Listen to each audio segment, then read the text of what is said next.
Olá, sou o professor Rogério de Souza, juntamente com o Instituto Supera. Estamos trabalhando com você aqui os teóricos freudianos no seu curso de psicanálise clínica e chegou a hora de fazer o compartilhamento de tela para que assim possamos ter o melhor aproveitamento dos nossos estudos. Até o momento, nós temos aqui trabalhado teoria psicanalítica 1, teoria psicanalítica 2, e estamos aqui com os teóricos freudianos, indo para a terceira e última parte dos nossos estudos. Já falamos sobre Carl Abraham e também sobre Anna Freud.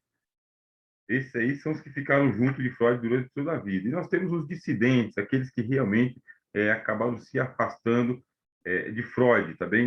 Não é que eles se afastaram da psicanálise, mas eles se afastaram de Freud. De alguma maneira, Freud não concordou com eles e eles também discordaram bastante de Freud, como Alfred Adler, e hoje vamos falar um pouquinho aqui sobre Hans Sachs, formado em Direito. Ele é formado em Direito porque o pai dele também é da área jurídica, então ele deu continuidade, mas a paixão de Hans Sachs foi a psicanálise. Ele leu o livro de Sigmund Freud, o livro dos sonhos, e percebeu que ali, aquele livro era importante para a sua própria autocompreensão.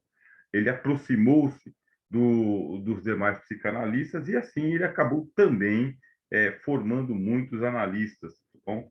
Ele interessou-se pela psicanálise aplicada, mitologia, arte, literatura e religião.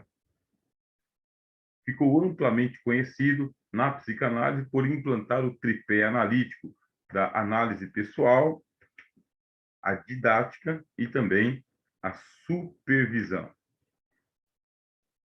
Por psicanálise aplicada, o que diz o Freud? As teorias da psicanálise não podem ficar restritas ao campo médico. Não dá para ilhar a psicanálise somente dentro das suas quatro paredes. Ela tem metodologia, ela tem ciência, ela tem condições de poder ser aplicada aos demais ramos do conhecimento humano, tá bem? Então, elas são passíveis de aplicação a várias outras ciências mentais. Veja só aqui a nossa sátira, né, de como que a psicanálise aplicada, ela pode inclusive alcançar a família Simpson. O Sachs, ele aceita esse desafio da psicanálise aplicada, tá bem? E por isso ele analisa os mitos, vamos supor aqui o mito de Medusa, o mito da caixa de Pandora, o mito de Pan. Aí você perguntaria, mas como que eu faria, né? Eu sendo um iniciante nos estudos analíticos, como que eu faria? Bom, o que eu recomendaria a você é fazer algumas perguntas ao mito, tá bem? Por exemplo, o que é que o autor do mito, quer dizer, não bem o autor, né? Mas os autores, ou a tradição, ou o texto, o que é que o texto está passando para mim? Qual que é a história que está sendo contada aqui? Qual que é o pano de fundo que está por trás deste mito? E não vamos pegar o mito como sendo uma realidade, mas também não vamos pegar o mito como sendo assim pura fantasia, pura ficção. Vamos pegar o mito como se fosse uma história verídica contada em linguagens metafóricas. Então, você vai lá, pega seu bloco de anotações e começa a fazer o exercício de você primeiro fazer a leitura dos mitos, descobrindo ali o que é que está sendo contado, da forma como está sendo contado, sem analisar a priori, tá bem? Eu gosto muito de um filósofo que é o Immanuel Kant, e o Immanuel Kant ele nos ensina de como que a mente trabalha com as realidades. Ele escreve o livro Crítica da Razão Prática, Crítica da Razão Pura. Nesses livros ele fala sobre os nossos pensamentos a priori e os pensamentos a posteriori. Então eu vou tentar aplicar para você, por exemplo, aqui você está estudando um mito e você vai apenas ler o mito com aqueles seus juízos a priori. Mas o que é esse juízo a priori, de acordo com o Immanuel Kant? É o que você tem na consciência. é o que você já tem de conhecimento, é aquilo que você já traz para a leitura. Então, essa é a leitura a priori, é aquela que você vai se apropriar dos significados dos conceitos, do jeito que está ali, sem você implicar no texto. O que é implicar? É colocar clipes no texto, tá? É colocar cravos no texto, bater preguinhos no texto. Não, sem marcar texto, tá bem? Somente a leitura. Geralmente é chamado de leitura de leite, mas não é uma leitura de leite. É uma leitura analítica. Só que você já está usando os óculos de um analista. Aí você começa a fazer perguntas ao texto do tipo: o que é que está escrito? E como que se desenvolve aqui como se desenvolve o mito? Bem, como que se desenvolve? Quais são as personagens que são alocadas dentro do texto? Como que a história está sendo contada? Com essa pergunta aqui, você vai para a terceira, né? Quais são os tempos que estão sendo utilizados aqui, que você identifica através dos verbos que são aplicados no texto? Você tem uma era, você tem um século, você tem uma década, você tem uma tarde, você tem uma manhã. Vai tomando essas notas na sua leitura analítica. As razões que estão implícitas no texto. Essas razões implícitas, quer dizer, estão por baixo da linha. É algo que deve estar no espírito do autor, dos escritores, dos tradutores, inclusive, que trazem para o nosso vernáculo os mitos que foram escritos em outras línguas.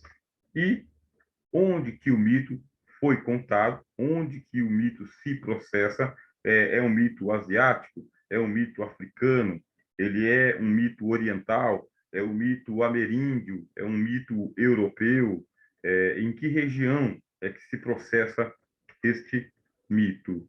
E quem é o personagem ou a personagem principal? Quem que é o protagonista da história de fato? Quem são os coadjuvantes, quem são os figurantes, quem que se envolve na trama, quem que é enredado, quem que é prejudicado, quem sai como herói na cena. São dicas para que a gente possa estar analisando os mitos. E isso porque o Sachs ele fazia a leitura dos mitos com essa finalidade mesmo, analisá-los.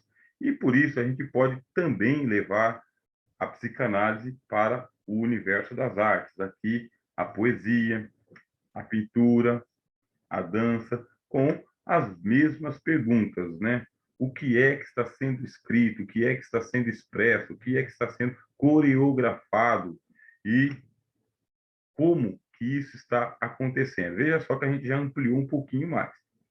Anteriormente estava falando só do mito, agora a gente está falando do mundo da arte, e o mundo da arte com a sua diversidade. Como que esse passo de dança se processa, como que essas cores aqui elas se conjugam, se contrastam, se aproximam, se distanciam. E existem os tempos também, os tempos em que esta arte foi produzida, ela é uma arte temporal ou atemporal, ela é contemporânea ou ela é para todas as eras. Quais são as razões desse tipo de arte e não daquele tipo de arte? Por que tem de ser dessa forma e não de outra forma?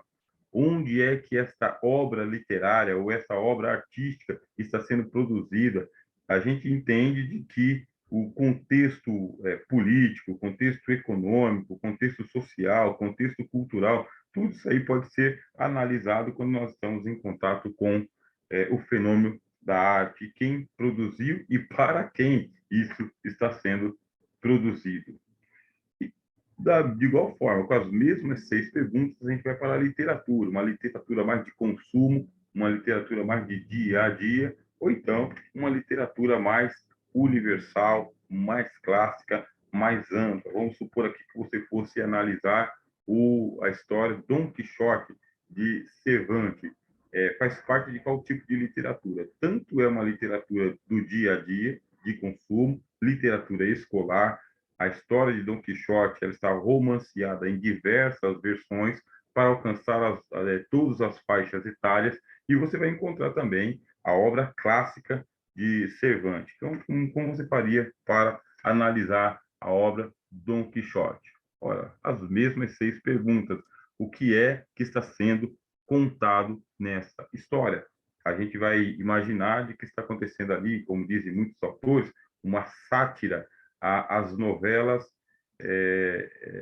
que novela, uma palavra muito interessante, aquelas novelas da cavalaria andante, que era muito exaltada na Idade Média, e agora está sendo feita uma sátira, né, justamente ali com o Dom Quixote e o Sancho Panza. Então, o que é que realmente está escrito? Você já ouviu falar ou você já leu esta obra? Como que se processa todo o enredo do primeiro ao último capítulo? Em que tempo que foi escrito e de que tempo que se está falando? Qual que é a relevância que existe ali? Quais são as razões pelas quais a obra Dom Quixote foi escrita? E quais são as razões desta fala e não daquela?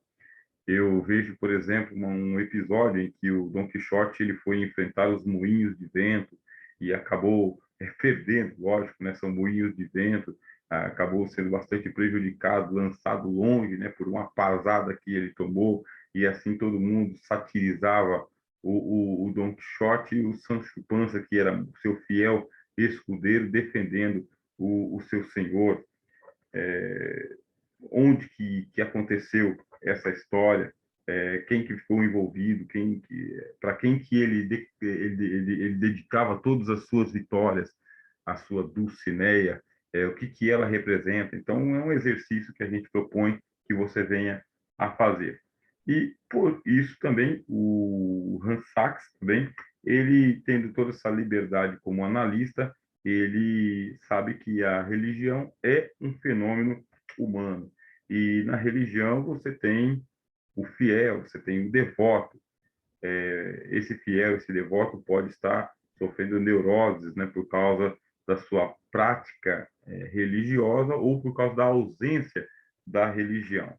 E se você tem o fiel, você tem os sacerdotes, né, os sacerdotes que trazem a tábua da lei ou que trazem o incenso. Como que a gente pode analisar este fenômeno religioso da mesma forma, fazendo as 6 perguntas? Veja só que estou propondo para você aqui um exercício, como se você fosse o Hans Sachs, ou usando os mesmos critérios que o Sachs utilizava e indo pelos caminhos pelos quais ele foi também.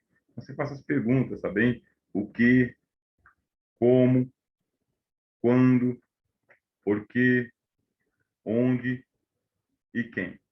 É aquele negócio do bloco de anotações. A gente sabe que nós estamos aí em plena era das grandes tecnologias virtuais, que basta a gente ditar o texto e a inteligência artificial faz por nós aquilo que nós deveríamos manuscrever, mas é interessante a gente manter o bloco de anotações para o próprio exercício do nosso pensamento, da nossa abstração. Por isso, eu sempre falo bloco de anotações. Eu mantenho comigo aqui, apesar de toda a tecnologia. E eu gosto de montar as tabelas, quando eu estou lendo os livros, assistindo os filmes, ouvindo as músicas, percebendo um passo de dança, o mundo que nós estamos aqui, a gente sempre, depois que a gente coloca o óculos da análise, mesmo a gente não sendo especializado em psicanálise, por exemplo, a minha formação precípua é filosofia, e dentro da filosofia eu me apliquei à filosofia da mente, também chamada de filosofia clínica, e, consequentemente, eu uso as metodologias da filosofia clínica para todos os outros estudos que eu faço e todas as outras atuações em que estou presente. Gosto bastante e eu sempre utilizo essas mesmas 6 perguntas que eu coloquei para você aqui e ensino os meus alunos a utilizarem sempre essas 6 perguntas também. Mantenho elas metodicamente aqui ao alcance da minha mão e me ajuda bastante, inclusive na didática também.